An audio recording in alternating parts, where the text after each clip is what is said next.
So I recently got another beer care package from my friends Mitch and Sherri up in Minnesota, and a couple home brews from Mitch and a new wine from Sherri. So I'm going to start with one of Mitch's beers here.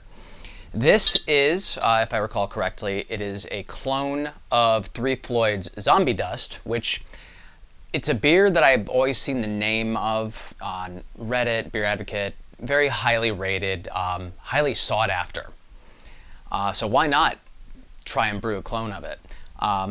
Mitch has this labeled as Zombie Dirt. I would get the feeling that's probably the name that the kit was given.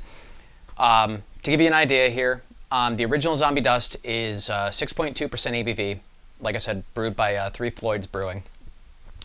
And it is an American Pale Ale brewed with Citra hops.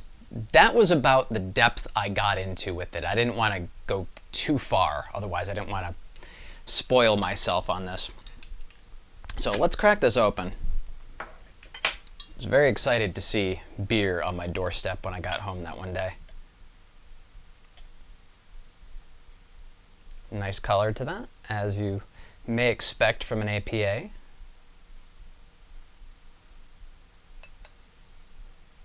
Okay. I always have high hopes for Mitch's beers because he knows what he's doing. He's meticulous with this.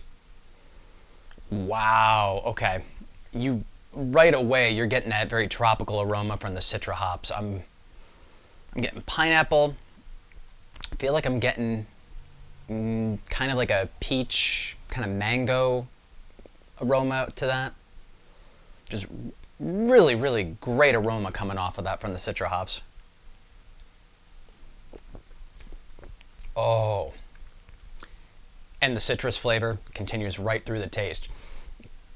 There's not a whole lot of bitterness to it, which is nice, and it really lets the flavors from the Citra hops come right through this. Again, I'm tasting that whole cavalcade of tropical flavors, the pineapple, the mango, a little bit of grapefruit in there, all those citrus tastes blending together.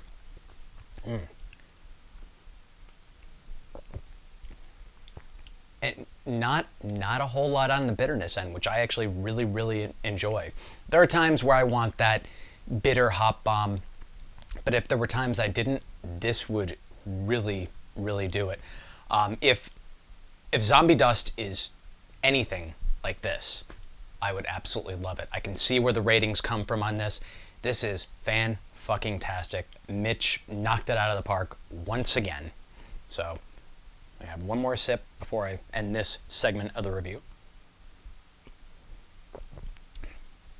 Oh, that is so good. I could. This is one that I could drink a lot of. So now I'm gonna be ruined because I'm gonna want to find Zombie Dust. But so from my good buddy Mitch, the clone of Zombie Dust from Three Floyds Brewing, as he has termed it, Zombie Dirt. Okay, got the next one here from Mitch. This is Citra Session IPA. It's brewed with a kit from Northern Brewer. It's, let's see, it's Cascade hops, Centennial hops, and then the introduction of Citra hops into it. After trying Mitch's last beer, I am in love with Citra hops now, so I can't wait to see how this one tastes for me.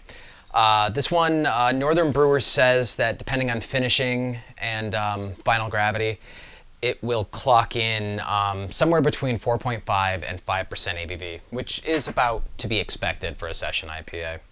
Balance that. Oh, whoa, as I make a mess. Oh, I'm getting a lot of head on that.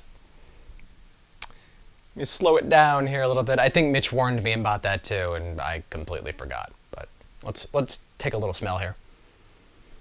Very nice and tropical. You get those citrus flavors or aromas out of it. Yeah, to be fair, I should have poured that a shitload slower. I know better. Let me slurp a little bit of the head off of this, and that sounds so wrong. Nice malt backbone to it. Not as hop bitter as I might expect, but again, I'm not quite into the beer of it yet, more the head. There we go. There's some of that bitterness that I like. But the Citra really, really shines in this. It's a nice blending of the flavors there. Do I like it as much as the Zombie Dirt? Not quite, but that was completely showcasing the Citra. And this is working in tandem with the Cascade and Centennial hops. That said, still very, very good, very delicious. Very refreshing. The bitterness isn't too high on the scale. The maltiness is actually pretty well balanced with everything. In fact, it reminds me, it's kind of weird, but it reminds me a little bit in flavor, maybe not necessarily in heft, of a double IPA because of the malt profile going there. I could be talking out of my ass, I don't know. I had another double IPA recently, and this kind of reminded me a little bit of that flavor profile. But again, very, very good. Well done, Mitch.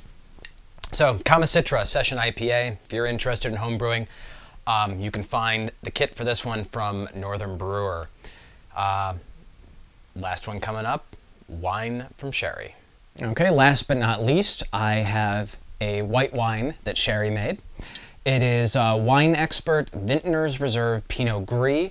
I had to look up a little bit because I didn't know the difference between a Pinot Grigio and a Pinot Gris. I'm definitely not a wine expert.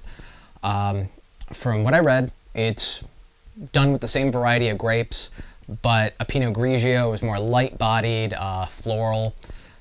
A Pinot Gris is more full-bodied, spicier, rich, more viscous. So let me crack this open. It's weird. I started out when I drank wine more favorably to white wines than red wines, and then I completely reversed on that. So I'm curious to see how this one is going to sit with me. But I know since Sherri made it, it's going to be fan-fucking-tastic anyway. And yes, I'm going to drink this whole thing because I want to. Okay. Smells very, very nice right there. Just the aroma of the grapes is just very, very, very crisp.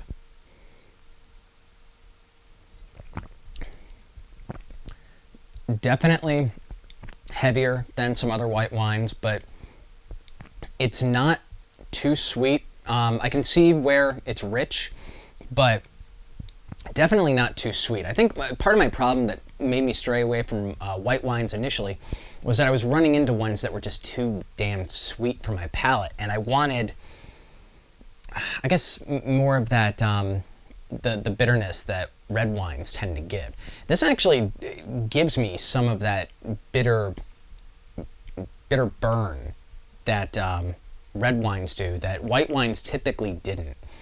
And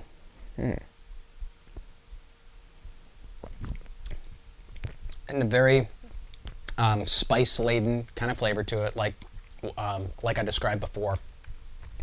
Very, very good.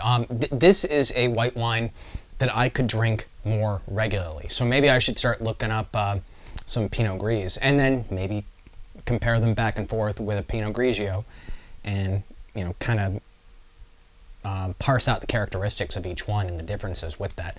I do that with beers. Why not with some wines? When I find that the beer comparisons might get stale, do a little bit of wines, keep myself sharp. So, one more sip here because it's really quite good. See, Sherri, you made a white wine that I like. So that's a good task or a good accomplishment right there.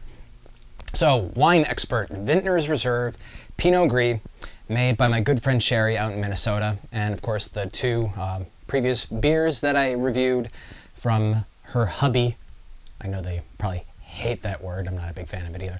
But her good guy pal Mitch. Thank you both for sending those out to me. All three of them, fantastic. Very, very happy with it. If any of you out there homebrew and you'd like to send me a sample of your stuff, I would love to review it on the channel. You can contact me via YouTube. You can contact me via Twitter, either my personal Twitter at ADCSEDICIUS or the ABV Twitter at ABV_podcast. Yes, I know I'm not doing the podcast right now, but just go with it.